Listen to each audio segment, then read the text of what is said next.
Hello. नमस्कार साथियों, मैं आपका साथी संजय रतुआ। मैं आप सभी का हमारे YouTube प्लेटफॉर्म द्रोणा पीसीएस पे हार्दिक स्वागत करता हूं। हम पढ़ रहे थे मेवाड़ का इतिहास, और मेवाड़ के इतिहास में हमने कल की क्लास में महाराणा मोकल देखा। आज मोकल से आगे का पढ़ेंगे। मोकल से आगे आता है महाराणा कुंभा।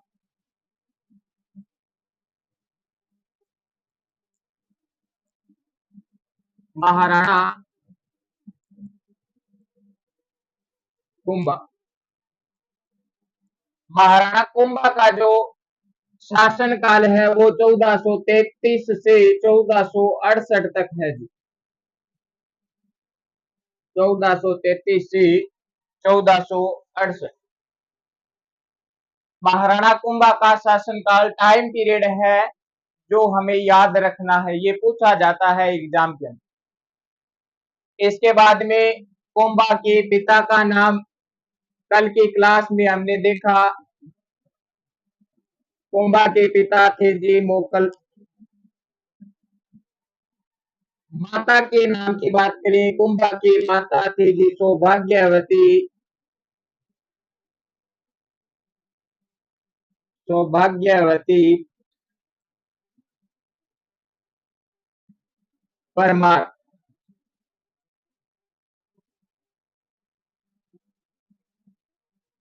कुंभा जब राजा बनता है तो इसका जो पहला संरक्षक होता है वो होता है रणबल।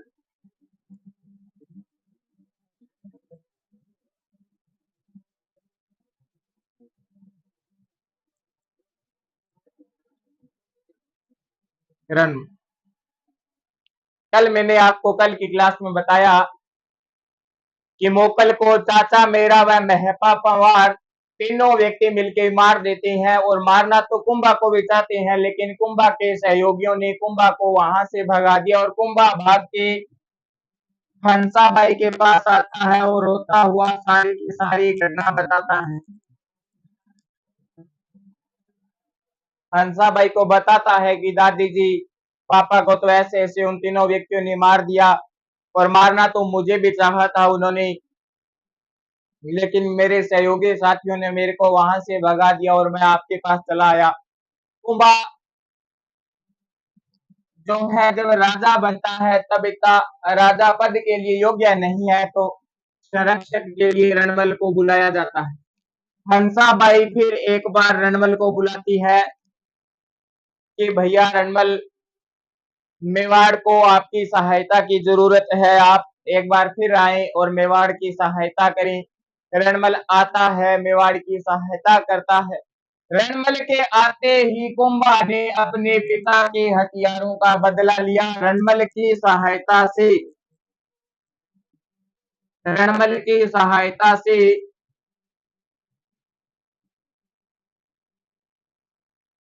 चाचा व मेरा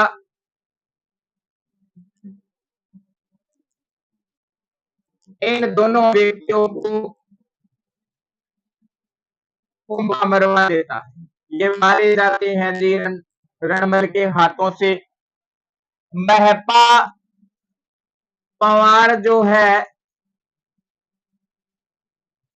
महपा पंवार व इनका एक सहयोगी और मिल जाता है एक। ये दोनों भाग के पहाड़ियों में चले जाते हैं और पहाड़ी से होते हुए मालवा क्षेत्र में चले जाते हैं, दोनों के दोनों व्यक्ति।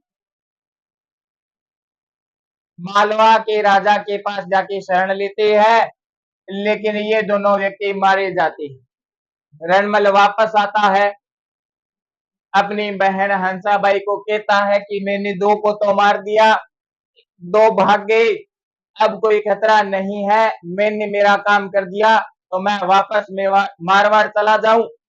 हंसाबाई डरी हुई थी। हंसाबाई को यह भी पता था कि मोकल को मारा था और उस समय कुंभा को मारना चाहते थे, लेकिन कुंभा भाग गया। लेकिन अभी तक दो व्यक्ति ही मरे हैं, एक अभी जिंदा है और उसके साथ एक और मिल गया, वो वापस दो हो गए। ये कभी भी हमला करके कुंभा को मार सकते हैं। तो वो अपने भाई रणमल से कहती है कि भैया आप कुछ समय तक यहाँ पे और रुके। रणमल मेवाड़ में रुकता है, धीरे धीरे मेवाड़ के अंदर अपना राज करने लगता है और अपने भाई व पुत्रों को सभी को मेवाड़ बुला लेता है। रणमल का पुत्र है जोधा, इन सबको मेवाड़ बुला लेता है कि आप तो इधर ही चले आओ, यहीं पे रहेंगे। सारे के सारे मेवाड़ आ जाते हैं। मेवाड़ में आने के बाद में धीरे धीरे करके रणमल अपना राज चला रहा होता है, लेकिन इधर चुंडा का भाई था, एक चुंडा जो मालवा चला गया, मोकल का भाई, इनका भाई था राघव देव नाम का।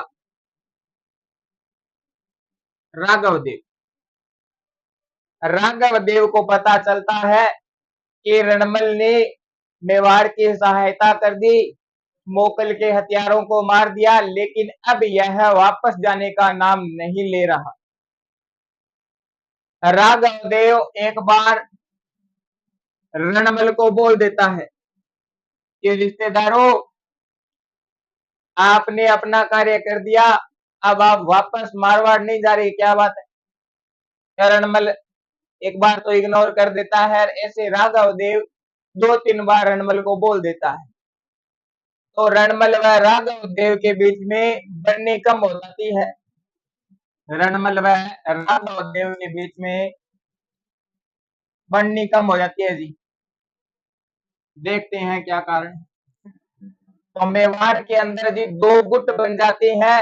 एक गुट तो राठौड़, रणमल जो था राठौड़ था, राठौड़ों का गुट, और राघव देव जो है वो सिंसोदिया है, तो सिंसोदियों का।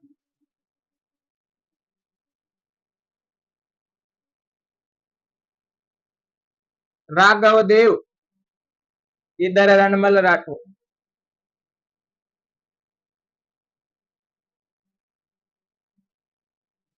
इन दोनों के बीच में वाद विवाद चलता रहता है कुछ समय तक। फिर एक बार रणमल सोचता है, अपने भाइयों व अपने पुत्रों के साथ बैठा होता है कि राघव देव कुछ ज्यादा ही 3-5 करने लगा है, तो राघव देव से पहले छुटकारा पाया जाए। फिर दोनों के बीच में आपसे भिड़ंत होती है और रणमल अपने सैनिकों को भेज के इस राघव देव की हत्या करवा देता है। राघव देव जी मारा जाता है। अब रणमल को रोकने वाला मेवाड़ में कोई नहीं है। अब रणमल का खुला राज चलेगा। रणमल के भाई पुत्र सारे मेवाड़ के अंदर ऐसे घूमते हैं जैसे कि मेवाड़ उनका ही हो। मारवाड़ में रणमल राजा बन गया था, तो मारवाड़ भी रणमल का। अब मेवाड़ में भी अधिकार धीरे धीरे आपका कर रखा है, तो मेवाड़ भी अपना ही समझने लगा। ऐसे कुछ दिन तक चलती जाती है गाथा, और मेवाड़ के अंदर रणमल की एक सहेली बन जाती है, प्रेमिका। वो प्रेमिका है जी भारमली, गर्लफ्रेंड, है ना। रणमल इस भारमली से जितनी भी बात होती वो सारी की सारी भारमली को बताता। आज मैंने मेवाड़ में ये किया, आज ये किया, आगे मैं ये करने वाला हूँ। तो भारमली को बातों बातों में बता देता है रणमल की मैं धीरे धीरे मेवाड़ पे पूरा अधिकार कर लूंगा और मेवाड़ के अंदर राठौड़ वंश स्थापित कर दूंगा। भारमली 1-2 बार इसकी बातों को अनसुना करती है, लेकिन एक दिन ऐसा आता है कि रणमल फुल शराब के नशे में था और भारमली के पास जाता है। भारमली को बोलता है कि मैंने राघव देव को तो मार दिया, जो मेरे बीच में आने वाली पहली समस्या थी मेवाड़ के लिए। अब बचा कुंभा। पहले तो मैंने कुंभा की सहायता की, अब नंबर है जी कुंभा का। जैसे ही मौका मिला मैं कुंभा को मार के मेवाड़ पे कर लूंगा जी मेरा अधिकार, और तू करेगी राज, पैसा ही पैसा होगा, है ना। रणमल भारमली को कहता है पैसे की लगा दूं ढेरी, लेकिन भारमली सच्ची देश भगत थी। जिस राजा का, जिस देश का नमक खाया, उसके साथ गद्दारी नहीं कर सकती। भारमली सारी बातें सुनती है और हंसाबाई के पास जाके हंसाबाई को सारी की सारी कहानी बता देती है कि वो आपका भाई रणमल कल मेरे पास आया था और उसने मुझे ये बात बताई कि वो अब कुंभा को मार के मेवाड़ पे अधिकार करना चाहता है। हंसाबाई एक बार तो इग्नोर करती है कि भारमली तू मेरे भाई के बारे में ऐसा क्या बोल रही है, मेरा भाई ऐसा नहीं कर सकता। वो मोकल के समय में भी आया था तब ने हमारी सहायता की थी, अब भी कुंभा के समय में आया है तब भी हमारी सहायता की। फिर भारमली कहती है सहायता तो की थी लेकिन कुछ समय पहले एक कांड भी किया था। राघव देव थे, उन्होंने रणमल को जाने के लिए कहा था तो राघव देव को रणमल ने सेना भेज के हत्या करवा दी। हंसाबाई ये भी सोचती है बात तो ये भी सही है, रणमल ने राघव देव को मरवाया था। ऐसे करके बात हंसाबाई धीरे धीरे भारमली की बात को मानती है। अंतिम समय में भारमली हंसाबाई को कहती है कि अगर मेरी ये बात गलत साबित हो तो आप मुझे फांसी दे देना, फांसी दे देना, मैं मरने के लिए तैयार हूं, जो मन में सजा आए वो सजा दे देना। हंसाबाई को भी ऐसा लगता है कहीं ना कहीं रणमल ऐसा करना चाहता है कि वो कुंभा को मार के मेवाड़ पे अधिकार करे। अब हंसाबाई के पास में दूसरा कोई रास्ता नहीं कि वो सहायता मांगे तो किससे मांगे। फिर अचानक हंसाबाई को याद आता है कि मेरे ही कारण राणा चोंडा जा था ये मालवा चला गया था मेरे से नाराज होकर,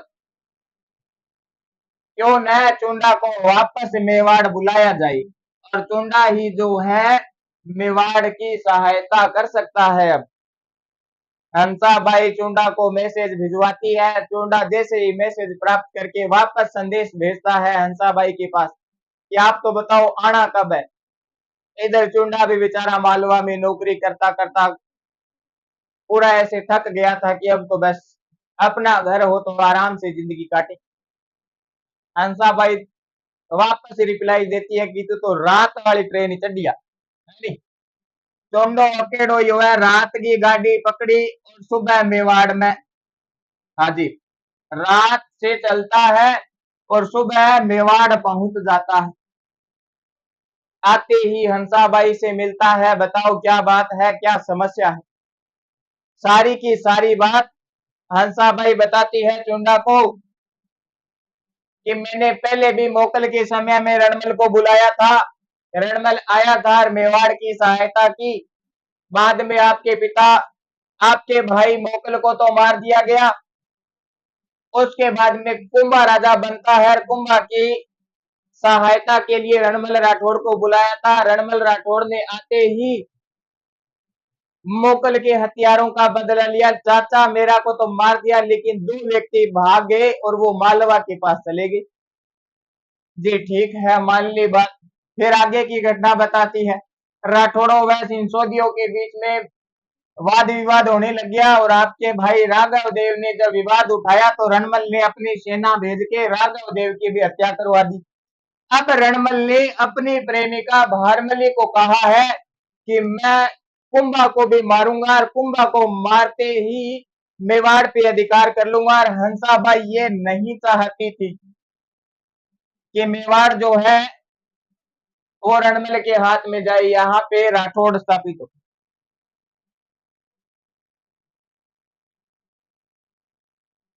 अब चुंडा को सारी की सारी बात समझ आ जाती है और चुंडा एक बार भारमली को कहता है कि अब आपको एक और सहायता करनी पड़ेगी। भारमली पूछती है क्या सहायता करनी है बताओ। ये जो चुंडा है ये कहता है कि आपका जो प्रेमी है रणमल, ये जब भी आपके पास आए आप इसे शराब का नशा इतने ज्यादा दे देना, इतनी ज्यादा लिमिट में दे देना कि रणमल अपने होश हवास खो बैठे। भारमली कहती है वैसे तो वो मेरा प्रेम है, मेरा प्रेमी है, फिर देश के लिए इतना तो कर ही सकती हूँ, जिस देश का नमक खाया है उसके लिए गद्दारी नहीं कर सकती।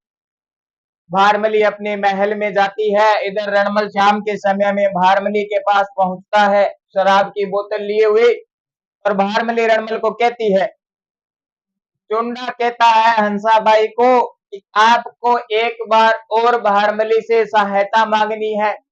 हंसाबाई भारमली को बुलाती है। चुंडा भारमली से बात करता है कि भारमली आपको एक सहायता और करनी होगी। भारमली पूछती है जी बताओ क्या सहायता कर सकती हूँ। चुंडा कहता है भारमली को कि शाम के समय में जब रणमल आपके पास आए तो आप उसे शराब के नशे में इतना बेहोश कर देना कि उसे होश ही न रहे। शाम होते ही ये जो रणमल है वो अपनी प्रेमिका भारमली से मिलने जाता है। एक दो पैंक लेके जाता है। जैसे ही भारमली के पास पहुंचता है, दरवाजा खोलता है कमरे का, भारमली कह देती है रणमल को ये क्या है, आप रोज रोज बाहर से पी के आते हो, कभी मेरे साथ एक दो पैंक लो ना। रणमल कहता है बस आज की तो ले ली, रब तो बस खाना डालो, खाना खाएंगे फिर सही। भारमली कह देती है नहीं नहीं आज तो मेरे कहने पे दो तीन पैंक तो लेने ही पड़ेंगे। और रणमल भारमली को कहता है आज बड़ी तो रोमांटिक नजर आ रही है, बात है कुछ ना। भारमली कहती है नहीं, कितना समय हो गया आप बाहर जाते हो, बाहर से पी के आते हो, मैंने आपको कौन सा यहाँ पे पीने के लिए मना किया है, एक दो जाम मेरे हाथ से लो, देखते हैं कितना नशा होता है। और रणमल भारमली की बातों में आ जाता है। रणमल भारमली को कहता है ले बड़ा पैंक चक बोतल। भारमली बोतल उठाती है, एक दो पैंक देती है, रणमल बस कर देता है, बस इतनी बहुत है। फिर भारमली रणमल को कहती है ये एक पैंक तो आपको मेरे नाम का लेना ही पड़ेगा मेरे हाथ से। तो ऐसे बातों ही बातों में रणमल को दो तीन पैंक और दे देती है। ये डाकी टाइप का आदमी था, 7-8 फुट हाइट थी, क्विंटलों में वजन था, कौन सा नशा होना था उन। एक बोतल पिला दी बातों बातों के अंदर, दूसरी बोतल खोली वो भी आधी पिला दी थी। लेकिन कितना ही बड़ा डाकी टाइप का आदमी हो, शराब तो अपना असर कहीं ना कहीं दिखाएगी। और धीरे धीरे करके शराब अपना असर दिखाती है। रणमल नशे में बेहोश होने लगता है। दोनों बोतल भारमली रणमल को पिला देती है। भारमल नशे की बेहोशी में बेहोश हो जाता है। इधर पास में ही खड़े थे दरवाजे के सिंसोदिया सैनिक, उन्हों को बुलाया भारमली ने और उनकी सहायता से भारमली ने रणमल को उठा के चारपाई पे बांध दिया। रणमल बेहोश है नशे के अंदर, बुरी तरीके से, कुछ पता नहीं क्या चल रहा है क्या नहीं। डाकी टाइप का आदमी है। उधर से सैनिक आए, उन्हों को भी डर लगे कहीं अगर ये खड़ा हो गया तो सबको भिड़ा भिड़ा के मार देगा। लेकिन फिर सैनिक हौसला जताते हैं। एक दो सैनिक उसकी छाती पे बैठ कर खंजर घोंपते हैं। जैसे ही उस सैनिक ने 3-4 खंजर लगाए चेस्ट पे, रणमल को होश आ जाता है। रणमल समेत चारपाई खड़ा होता है। जो उसकी चेस्ट छाती पे बैठा होता है सैनिक, उसको दीवार से भिड़ा के मार देता है, खत्म कर देता है। लेकिन पास में और भी सैनिक खड़े थे, किसी ने तलवार मारी, किसी ने भाला मारा, ऐसे करके रणमल को मार दिया। इधर दूसरे महल के अंदर रणमल के भाई पुत्र जितने भी राठौड़ थे वो सारे उधर तमन चमन डिस्को संगीत का प्रोग्राम चल रहा था, पांव पे पांव धरे बैठे, क्योंकि उधर रणमल की तुति बोलती थी, मेवाड़ में कोई रोकने वाला है नहीं। जोधा भी पांव पे पांव धरे बैठा था। और जो संगीतकार था उसको पता चल गया कि रणमल को तो मार दिया। अब नंबर है इन जोधा और बाकी बचे हुए राठौड़ों का। उस दिन सिंसोदिया ने प्लान बना लिया था कि अब जितने मेवाड़ के अंदर राठौड़ बैठे हैं ना, इन सब का नंबर है, सबको चुन चुन के मारेंगे। लेकिन वो जो संगीतकार था उसने अपनी भाषा में एक लाइन बोली। वो लाइन जोधा को समझ आ गई। वो लाइन यूं थी, वो संगीत बोल रहा था, संगीत के बीच में उसने लाइन बोल दी कि जोधा भाग सके तो भाग, थारो रणमल मरियो जाए। कि जोधा भाग सकता है तो भाग जा, तेरा जो पिता रणमल है वो मारा गया है, रणमल है जो खत्म हो गया है। और रणमल के साथ बेवफाई करने वाली जो थी वो भारमली थी। जोधा जैसे ही संगीतकार की बात सुनता है चपले हाथ में लेता है। इसके काका ताऊ भाई जितने पास बैठे थे सारे सारे चपले हाथ में लेते हैं, पीछे देखते नहीं है, भाग जाती। लेकिन इधर जो सिंसोदिया थे इन्होंने भी इनका पीछा किया। ये पहले मंडोर की तरफ भागते हैं और वो पीछे आ रहे होते हैं तो ये और आगे भाग आते हैं। बीकानेर के अंदर एक गांव है काहुनी, बीकानेर का गांव है ये, यहाँ पे आके जोधा रुकता है। यहाँ पे आके सांस लेता है, जोधार पीछे देखता है कि यहाँ पे अब कोई पीछे नहीं आ रहा है, अब तो यहीं पे रुकते हैं, कुछ समय विश्राम करते हैं। इधर जो सिंसोदिया थे, इन्होंने मारवाड़ तक तो पीछा किया लेकिन हाथ नहीं आई। हाथ नहीं आए तो चोंडा कहता है भागने दो जहां भागे, अपने तो इनके घर पे कब्जा कर लो। अब घर मारवाड़ की जो राजधानी थी वो मंडोर थी। सिंसोदिया व चुंडा राणा ने मिलके इस मंडोर पे कब्जा कर लिया, इसको अपने अंडर में कर लिया। अब जोधा भाग के बीकानेर के काहुनी गांव में आ जाता है और यहाँ पे धीरे धीरे अपनी सेना इकट्ठी करता है, वापस सैनिक बटोरता है। जोधा सोचता भी है कि काहुनी गांव में अब इतने समय तक रह रहे हैं, यहाँ पे अब हमारा और ज्यादा रुकना आसान नहीं है, खाने की व्यवस्था नहीं है, तो वापस मंडोर तो जाना ही पड़ेगा। सेना इकट्ठी करके जोधा ने पूरी सेना तैयार कर ली, काहुनी से चलता है, इधर मंडोर पे आक्रमण करता है लेकिन हार जाता है, वापस काहुनी आ जाता है, फिर सेना इकट्ठी करता है, फिर मंडोर पे आक्रमण। ऐसे कुछ समय तक जोधा मंडोर पे आक्रमण करता रहता है लेकिन जोधा को मंडोर की सफलता नहीं मिलती है। फिर एक बार जोधा वापस मंडोर पे आक्रमण करता है लेकिन उधर से सामने वाली सेना ने, मेवाड़ की सेना ने उस समय जोधा को खतरनाक जवाब दिया। जोधा घायल हो जाता है, चोट ही चोट लग जाती है जोधा को, जोधा वहां से भाग आता है। बीच रास्ते में जोधा को प्यास लग जाती है, जोधा को दूर एक खेत के अंदर किसान की ढाणी दिखाई देती है। जोधा सोचता है ढाणी है तो किसान मिलेगा, और किसान मिलेगा तो पीने के लिए पानी तो जरूरी मिलेगा, और किसान न मिला तो पीने का पानी तो मिल ही जाएगा, अपने प्राण एक बार बच जाएंगे, बाकी बाद में देखिए। जोधा अपने घोड़े को उस ढाणी की तरफ दौड़ाता है, जैसे ढाणी के नजदीक जाता है जोधा बेहोश हो जाता है, घायल हो जाता है, घोड़े पे ही गिर जाता है। और वो घोड़ा उस ढाणी के सामने जाके रुकता है और उस ढाणी से एक महिला निकलती है। महिला ने देखा कि घुड़सवार जो है वो बेहोश है, इधर ढाणी की तरफ आया तो प्यासा होगा, पानी की तलाश में है। महिला उस घुड़सवार जोधा को घोड़े से उतारती है, घसीट के छांव में करती है, फिर पानी के छींटे देती है। जोधा को होश आता है, जोधा होश आते ही पानी मांगता है, जरा थोड़ा पानी पिला दीजिए। महिला पानी लेके आती है, पानी पिलाती है। जोधा पानी पीने के बाद जोधा की कोई सांस में सांस आता है और जोधा फिर महिला को कहता है धन्यवाद, चलता हूँ, आपने मुझे पानी पिलाया, मेरी जान बचाई, मैं आपका धन्यवाद करता हूँ। इधर मारवाड़ में, मेवाड़ में, इधर वाले क्षेत्रों में रिवाज ये है कि घर आए हुए मेहमान को खाना तो खिला के ही भेजते हैं, चाहे जानते हैं चाहे नहीं जानते। महिला जोधा को कहती है जरा रुको, आप मेरे घर आए हो तो खाना तो खा के ही जाओ। जब तक महिला जोधा को नहीं जान रही होती है कि ये जोधा है, तो जोधा भी वैसे भूख से मारा था, जोधा कहता खाना तो खा ही लेंगे, खाना तो ले आओ। और मारवाड़ में खाने के नाम पे था खिचड़ा, है ना। खिचड़ी बोली तो खिचड़ी खिलाई जाती है जी बीमार व्यक्ति को सही करने के लिए, लेकिन वो खिचड़ा था, बाजरी का खिचड़ा बनाती है और वो खिचड़ा होता है। महिला खिचड़ा लेके आती है और बीच में उसके अंदर घी डाल के लेके आती है, जोधा को जलाती है थाली। जोधा थाली पकड़ के भूख का मारा था, सीधा काफी समय से घी खाया नहीं, सीधा घी के बीच में हाथ मारता है, हाथ जल जाता है। जोधा चिल्लाता है, चिल्लाते ही महिला देखती है।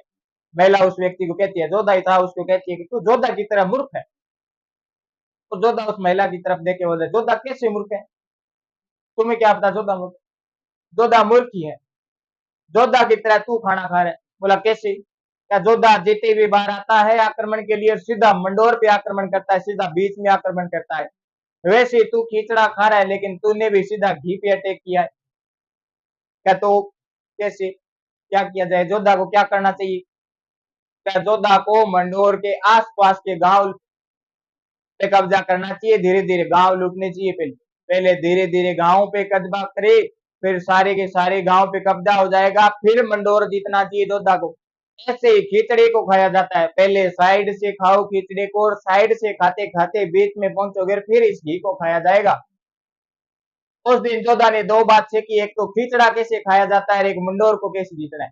उस महिला की बात का अनुसरण किया जोधा ने, और जोधा ने वापस फिर उस महिला के नियम पे चला, मंडोर के आसपास के गांव को जीतना प्रारंभ किया, कभी एक गांव और कभी दो गांव जीतता गया। सारे गांव जीतने के बाद में लास्ट में बचता है मंडोर।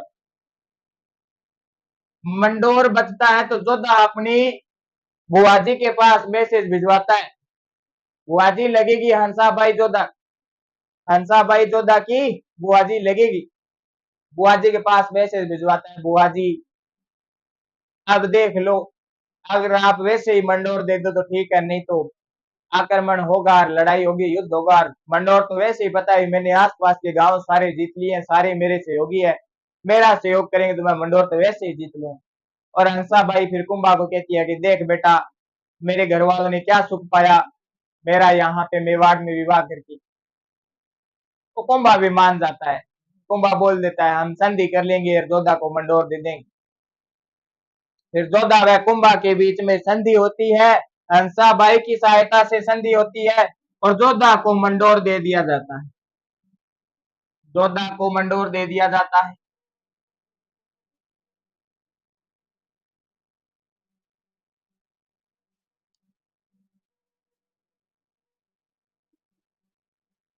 कुंभा व जोधा के बीच में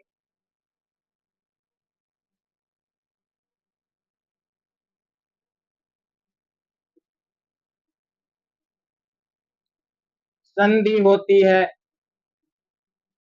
और संधि के दौरान जोधा को मंडोर दे दिया जाता है।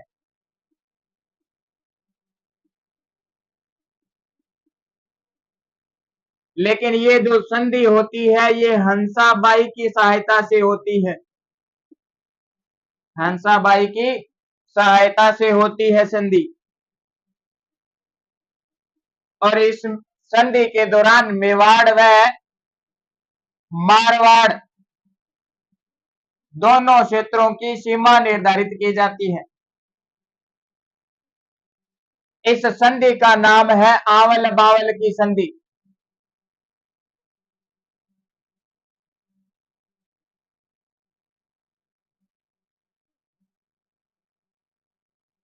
आवल बावल की संधि, और ये संधि होती है 1453 ईस्वी में, 1453 ईस्वी में। आवल होती है आंवले की हरी भरी झाड़ी और बावल होती है किकर। इस संधि के दौरान कहा गया जहां से आंवल की झाड़ियां प्रारंभ होती है वो क्षेत्र तो है मेवाड़ का, जहां से बावल प्रारंभ होती है वो क्षेत्र है मारवाड़ का। इन दोनों के बीच में जो स्थान आता था वो आता था जी सोजत, सोजत पाली। मारवाड़ में मेवाड़ की सीमा बनाने वाला जो क्षेत्र है वो सोजत है, कि सोजत से एक साइड वाला क्षेत्र बावल वाला क्षेत्र तो है जी मारवाड़, और इधर आवल वाला जो है हरा भरा क्षेत्र वो है जी मेवाड़। अब इधर मारवाड़ पे जोधा और इधर मेवाड़ पे कुंभा। संधि के बाद जोधा ने अपनी पुत्री, जोधा ने अपनी पुत्री का विवाह कुंभा के पुत्र से किया। पुत्री का विवाह